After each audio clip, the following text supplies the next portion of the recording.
Ndabasuhuje mu izina rya Yesu Kristo, muraho neza. Ni mwene so Augustin Mbonabucya. Ku busanzwe ndi umuvugabutumwa bwiza mu buryo bugiye butandukanye. Ndashimira Imana yampaye akanya ko kuganira namwe ku ijambo ry'Imana mwese aba dukurikiye.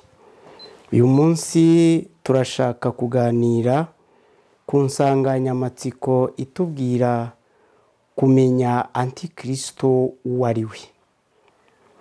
Ahangaha turaza kuza gusanga tugira amatsiko cyane yo kumenya Antikristo. Turagira ngo rero turebe Antikristo ni iki, dusobanukirwe uwo ari we dukoresheje ibyanditswe. Munyemerere rero dusome ijambo ry'Imana dusanga mu rwandiko rwa mbere rwa Yohana igice cyaho cya 2, turasoma ku murongo waho wa 23. Urwa mbere rwa Yohana igice cya 2 dusome ku murongo waho wa 23. Umutwe w'inkuru uratubwira ngo ibya Antikristo. Uwo ni umutwe ariko uri kuri Bibiliya yanjye. Birashoboka ko nawe biriho, ariko turebe umurongo.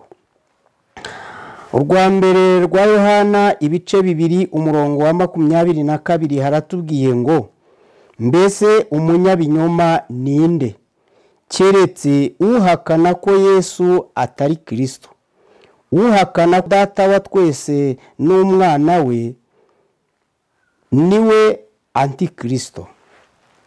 Twongere turebe mu rwandiko Pawulo yandikiye Abatesalonike, urwandiko rwa 2 Pawulo yandikiye Abatesalonike ibice 2 ku murongo waho wa 4 tuze kugeza n'umurongo wa 7.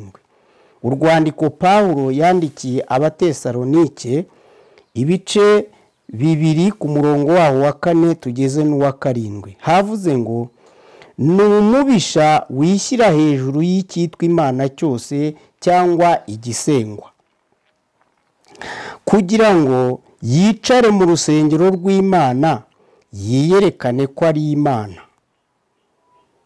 Yicare mu rusengero rw'Imana yiyerekane ko ari Imana. Murankundira twongereho undi murongo umwe dusanga mu butumwa bwiza nk'uko bwanditswe na Matayo ibice byaho 24, turebere ku murongo waho wa 23. Matayo 24 kuri 23 naho dusangire gusoma twumve. Haravuze ngo kuko abiyita Kristo n'abahanuzi b'ibinyoma bazaduka bakora ibimenyetso bikomeye n'ibitangaza kugira ngo babone uko bayobya n'intore niba bishoboka. Dore mbibabwiye bitaraba. Bene data, inshuti z'umusaraba kandi akenshi mudukurikira dusangiye urugendo rujya mu ijuru, twifuje kubaganiriza kuri Antikristo. Uyu Antikristo uhindisha imishyitsi abanyetorero. Uyu Antikristo abantu benshi bakunda kwitiranya n'ibintu. Bamusanga bamwambitse amakanzu, abandi ugasanga bamwambitse ingofero, abandi ugasanga baramuhumurizo n'amahembe, abandi ugasanga baramugereranya n'abantu bakomeye cyangwa se na bimwe mu bikoresho bigezweho wenda by'ikoranabuhanga. Mbese Antikristo yagereranywa atyo.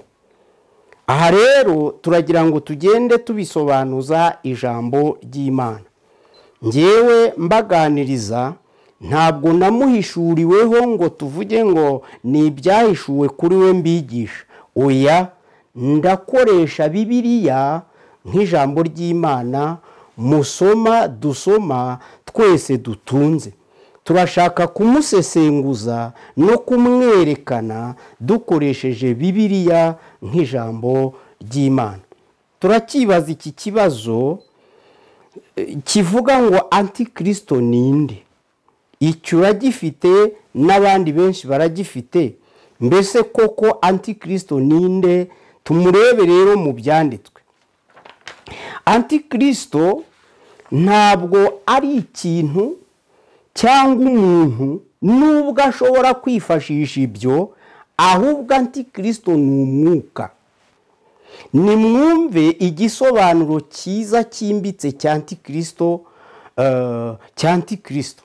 Ntarasobanura uburyo akora n'uwo ari we, tubanze turebe no kuri iryo zina gatoya. Antikristo. Anti ni ijambo rishaka kuvuga ikintu kirwanya ikindi, kiyopoza ku kindi, gishaka kwigizaho ikindi, kirwanya ikindi. Muri make ya anti ni ijambo rikunda gukoreshwa nko mu baganga iyo bavuze ngo antimalariya ni umuti urwanya malariya. Bagakoresha ngo antipariduke, mwihangane gutanga izo ngero muri izo ndimi. Ni umuti uvura malariya, wongerwaho ngo ni urwanya, antibiyotike. Nusanga ahantu hari ijambo ribanzirizwa na jya umenya ngo ni ikintu kije kurwanya ikindi. Nawe yitwa bakongeraho Kristo kuko arwanya Kristo. Ni umwanzi wa Kristo, ni umwanzi w'abakristo. Nicyo bishatse kuvuga ngo antikristo ni umwanzi w'abakristo. Rero dusobanukirwa dushingiye ku byanditswe, ndi busubireho. Antikristo twongere tubivuge, si ikintu, si umuntu nubwo yabyifashisha ngo akore, ariko antikristo nyirizina ni umwuka. Turaza kuza kubireba n'amagambo twasomye yagerageje kubitubwira. Ni umwuka. Antikristo ni umwuka woherezwa na Satani ngo arwanyirize abizera mu itorero. Mucyumve neza, ni umwuka woherezwa na Satani ngo arwanye abizera mu itorero, akoresheje abahanuzi, akoresheje ibitangaza, ibyo twabibonye, akoresheje inyigisho z'ibinyoma n'ibindi byose bishobora kujijisha abantu b'Imana ngo bareke kwizera cyangwa bizera ibinyoma. Aha bikoresha mu rwego rwo kugira ngo ayobye cyangwa ajijishe abizera bamuveho Yesu cyangwa bizera ibinyoma. Noneho kubatizera rero we uko abigenza, kubatemera, kubatizera abagamije kugira ngo bareke kwizera Imana, ahubwo bizera ibindi. Bizera amafaranga, bizera ubwenge, bizere ibindi bintu byose bigamije kubagumisha mu kutamenya Imana. Uwo mwuka wohereza kubatizera, uwo turi kuvuga antikristo. Antikristo kandi ni umwuka ushorewe n'imbaraga. Turi bubigarukeho mu byanditswe twasomye. Ni umwuka ushorewe n'imbaraga ndetse n'ibitangaza n'ibintu byose bigamije kwemeza abantu. Satani akabikora agamije gutuma abantu batihana ibyaha, yanga ko abantu bihana ibyaha. N'abihannye bakanga kubivamo neza cyangwa se bakabigumamo bajijisha. Uwo ni umwuka Satani cyangwa antikristo yohereza ku bantu agamije kubabuza Kristo n'abandi kwanga ko bamwizera. Turacyasobanura uyu mwuka nuko akora. Antikristo kandi cyakora ashobora gukoresha ikintu cyangwa umuntu. Ariko ibyo byose bigakorwa ajijisha kugira ngo agere kuri ya ntego, rero banyetorero munteze amatwi n'impamvu yo kuganira kuri ibi byanditswe ni ukugira ngo murusheho kutamutinya, kuko mu byanditswe tuza kuza gusoma hari aho tuza gusanga ngo impamvu adakora ku mugaragaro ngo ni uko hari umubuza. Turi bubigereho. Umubuza ni nde rero? Ni itorero. Kandi wibuke ko wowe uduteze amatwi uri umwe mu itorero, uri urugingo rw'itorero. Niba uri itorero rero, muri wowe harimo imbaraga zo kubuza Antikristo gukora ku mugaragaro no kugera ku ntego ze. Ntukwiriye kumutinya rero kugera ku kigero cyaba kingana gityo, ahubwo wowe ufite ububasha bwo guhangana nawe. Reka noneho rero turebe Antikristo nyirizina, inkomoko ye na bwa buryo bundi twagiye tureba agenda akoreramo. Mbere na mbere tureba uyu Antikristo, turabanza turebe amavu n'amavuko ye. Amavu n'amavuko ye. Tumenyereye ku isi yatewe na Satani, niwe mwanzi w'Imana, niwe wigometse ku Mana, azana umwuka wo kurwanya Imana ndetse n'ibyayo. Uyu kurindi zina azwi nka Lusiferi, marayika wigometse akarwanya Imana, hanyuma agacirirwa mu isi akajya konona ibihari. Uyu Satani ari ubyara umwuka wa Antikristo, afite intwaro, afite uburyo butatu akoreramo. Icyambere ni umunyabinyoma, ndavuga Satani ubyara Antikristo. Icya kabiri akoresha ubugome, aho uzasanga ibyo bintu byose jya umenya ngo Satani arahari. Icya gatatu akoresha ibihendo byose atayikunda. Iyo ni strategy Satani akoresha, ari nawe mwuka yenspira muri Antikristo ngo akorere mu bantu. Hanyuma Satani wakagira intwaro zikomeye akoresha. Iya mbere ni icyaha, iya kabiri ni urupfu. Ibi bintu Satani abifite mu biganza bye, nibyanyanyagiza rero kenshi. Ntatinze kuri Satani ubyara Antikristo, nguwo rero uwo niwe nyina wa Antikristo. Umwuka Antikristo dutinya cyangwa twabonye akoresha dukomeza no kubona uva aho hantu kwa Satani. Ni uruhe ruhare rero Antikristo akoresha muri ziriya gahunda zo gushyira mu bikorwa umwohereza cyangwa se intego za shebuja ari we Satani? Twibuke ko ari Satani ni umwuka, ni umunyabinyoma ukoresha imyuka. Yemwe n'Imana twizera mwibuke ko nayo ni umwuka, ikorera mu mwuka. Na Kristo nubwo yagaragaye mu mubiri turi bubibone, ariko yadusigiye mwuka wera, ni umwuka rero. Turebe uruhare rwa Antikristo mu kugira ngo izi strategies zigerweho. Twasomye icyanditswe mu rwandiko Pawulo yandikiye Abatesalonike rwa 2 bice 2 umurongo waho wa 7. Hatubwiye ngo kuko amayoberane y'ubugome n'ubu yatangiye gukora, ngo ariko ntazahishurwa keretse uyabuza akuweho. Nibwo wa mugome azahishurwa, ariko ntazahishurwa keretse uyabuza nawe akuweho. Nibwo wa mugome azahishurwa, uwo mwami Yesu azicisha umwuka uva mu kanwa ke akamutsembesha kuboneka kwe. Reka dusobanukirwe uyu murongo Antikristo urimo uwo ari we. Bibiliya yatubwiye ngo ubugome, Pawulo abivuga ngo bwatangiye kugaragara cyangwa guhishurwa muri ya ndangagaciro ya Satani na Antikristo, ngo byatangiye guhishurwa. Nubona ubugome, nubona ibyaha byakabije, n'umwuka wa Antikristo uba watangiye gukora. Pawulo abibwira Abatesalonike, ariko we ameze nk'uhanura ngo uwo mwuka waratangiye kandi uzakomeza.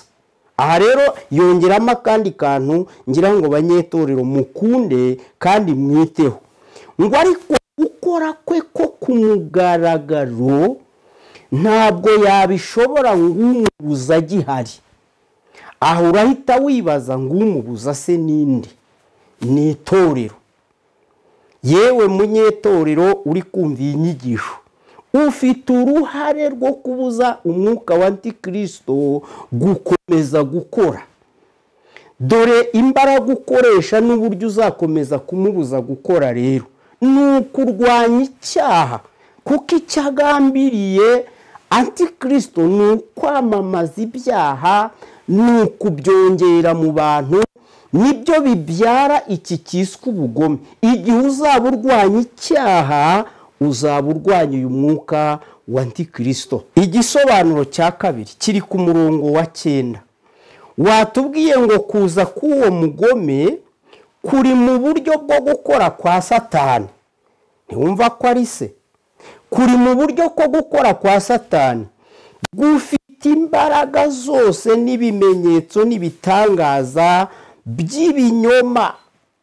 noneho umurongo wa 10 ngo n'ubuhenzi bwose bwo gukiranirwa kubarimbuka, kuko batemeye gukunda ukuri ngo bakizwe. nimwumve rero ahantu uzarebera Antikristo ukamurebera ukamubona. Bibiliya iratubwiye ngo ni mu bitangaza n'ibimenyetso by'ibinyoma. mbese ntabwo ibyo bintu ujya ubibona? ibitangaza by'ibinyoma byitiriwe Imana nyamara atari byo.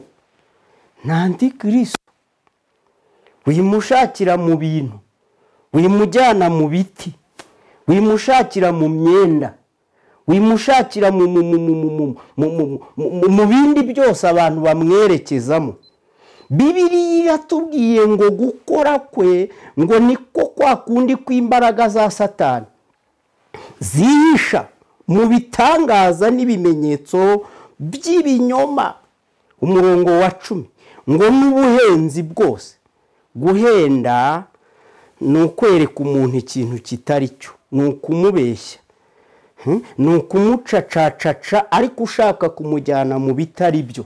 n'ubuhenzi, guhenda avuga ngo yampenze ubwenge, ni ukwambura umuntu ikintu ukoresheje ubwenge utamuhishuriye ububu ufite, ngo n'ubuhenzi. Antikristo akoresha guhenda ngo agamije kugira ngo abantu barimbuke, niko Bibiliya yatubwiye.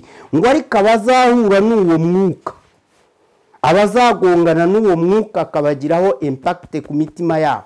icya mbere ngo ni abantu batigeze bakunda ukuri kw'ijambo ry'Imana, cyangwa barigenda ku ruhande, cyangwa barishyira mu bikorwa uko ridakwiriye. uyu mwuka uhenda ubeshya ushobora kuzabafata. kurwanya Antikristo no kugira ngo ugire ubudahangarwa bwo kutamutinya, dore umuti Bibiliya itubwiye ni ugukunda ukuri n'ijambo ry'Imana, bizagufasha kutagwa muri uyu mutego w'uyu mwuka mubi. turebe uyu mwuka wa Antikristo niho tugisobanura. uyu mwuka wa Antikristo ngo wiganje mu bitangaza n'ibimenyetso by'ibinyoma, muri iki gihe turimo ntuzashakira Antikristo ahandi hantu hakomeye. yinjiye mu itorero mu bimenyetso byo kujijisha abantu, mu mpano za bamwe ariko zitari zo. ibitangaza bigakorwa ukagira ngo koko ni iby'Imana bivuye ku Mana. burya rega no mu isezerano rya kera barya bakonikoni ba Farawo, inspiration yabo yaranti. ntituvuga ngo yari Antikristo kuko yari atarahishurwa mu gihe cye nk'uko tumuvuga, ariko yari anti Imana. abakonikoni ba Farawo bari abarwanya Imana, kuko bari bafite imbaraga bakoresha bemeza abantu, nyamara bagamije kubigizayo ngo batamenya Imana nyamana. uwo mwuka wose rero ukoresha ibitangaza byose bigamije kujijisha ngo abantu batamenya Imana ni Antikristo. Nubona ibitangaza bitavuye ku Mana, abantu bahururiye, abantu bashikiye, uzamenye ngo uwo mwuka ni uwa Antikristo rero. Ni uwa Antikristo. Uyu mwuka nk'uko twabibonye, cyakora ashobora no gukorera mu kintu cyangwa se agakorera mu muntu, ariko abuzuye wa mwuka wera w'Imana ari nawe urwanya uhangana n'uwa Antikristo, abuzuye ijambo ry'Imana bo bazabimenya. Ikizakubwira ngo iki gitangaza ni icya Antikristo cyangwa ni ikivuye ku mwuka wera, dore akayunguruzo tugomba gukoresha wowe uduteze amatwi. Bigenzuza ibyanditswe. Ibyanditswe, ubuhanuzi bukomeye mwabaduteze amatwi ni ibyanditswe. Niyo laboratwari, niko kayunguruzo kayungurura ibijijisha, ibyishushanije, ibyibeshye cyangwa bishaka kubeshya ukuri kw'Imana. Akayunguruzo kabiyungurura ni ibyanditswe. Nicyo gituma ngukundisha gutunga ibyanditswe muri wowe bigwiriye.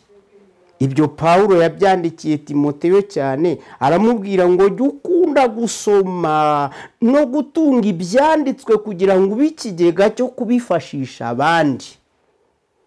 Abyandikira Abakolosayi, arababwira ati yemwe Bakolosayi, mugomba kugira ijambo ry'Imana ryinshi riri muri mwe, rikaba rinagwiriye, rikanabashoresha imizi muri Yesu, imizi ikomeye.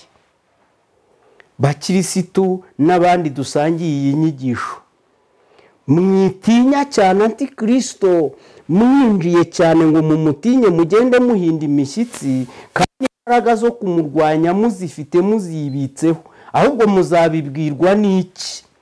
Nimwibande gusoma ku byanditswe, muzamenya uko muzamurwanya, muzamenya uko muzamutsinda, muzamenya bwa buhenzi twabwiwe, muzamenya bya bitangaza by'amayoberane bijijisha, muzamenya ngo uyu murimo ni ukuboko kwa shitani kuwukoze cyangwa ni ukwa mwuka wera. Ngibyo rero hejuru ya Antikristo. Uyu mwuka kandi Pawulo yavuze ngo suwa none, suri muri iki gihe cyacu gusa dutinya cyangwa uri kwiyongera, wanabayeho no mu gihe cy'aba Pawulo. Mwibuke wa muja waraguraga, agenda aragura kandi ngo akungukire inyungu. Abantu bo muri iyi minsi bakunze kubona ibintu by'ibitangaza baba babishaka, ndetse ahantu hari ibitangaza ubona abantu biruka bajyayo bashaka kwakira ibyo bitangaza, bashaka kubwirwa ngo bakize indwara. Ni byiza iyo umwuka ukiza waje uvuye kuri Yesu, bashaka kubwirwa ngo bateye imbere, nabyo si bibi. Imana itwibuka kandi ikatugarukaho, igashaka ko tunabaho neza.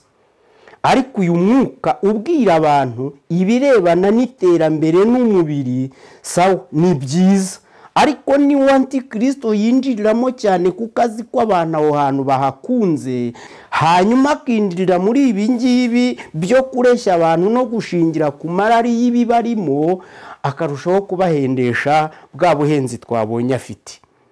Nsoza rero, Antikristo nguyu uzamubonera mu mirimo ikorwa mu banyetorero, mu biyita abanyetorero. Uzamubonera mu mirimo ikorwa mu bavuga ko bavuga Imana. Bibiliya hari aho yatubwiye mu rwandiko twasomye rwa Yohana ngo ikizakubwira uwo ari we neza neza ngo nuko uzumva ahakana Kristo. Kandi n'izina nicyo rivuze anti, arwanya Kristo, azarwanya ibikorwa bya Kristo, azarwanya Kristo neza uwo ari we, amwambure cya kintu kigira Kristo wari we twita incarnation, ko yaje mu bumuntu akabyarwa n'umuntu, agacungura umuntu, agapfira umuntu, agasubira mu ijuru gutegurira umuntu. Niwumva umwuka urwanya bene iyo nyigisho ni antikristo. Yohana niko yatubwiye.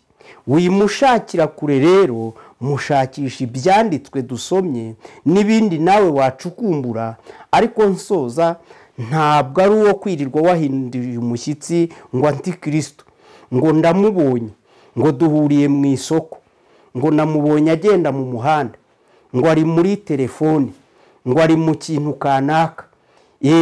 Twabibonye. Ashobora gukoresha icyo, ariko kugira ngo bisobanukirwe neza, soma Bibiliya umenye ko icyo gisobanuro wahawe ari icy'ukuri. Bibiliya rero niko kayunguruzo kazatubwira uko tuzamunesha. Kumunesha kwa mbere ni ukwakira nyirimbaraga z'uwamunesheje. Nitwongera gusubukura inyigisho twabonye umwanya, tuzabigerageza turebe uburyo Kristo yamunesheje n'ubwo amurwanya. Tuzabibona. Yaramunesheje rero. Niba uri kumwe n'uwamunesheje, witinya Satani, witinya antikristo, ko yaramunesheje ku musaraba, ngo afata abafite ubushobozi n'abafite ubutware, ngo abivuga hejuru, ngo abambura ubushobozi arangije ahubwo abuha itorero. Kuki watinya antikristo ako kageni?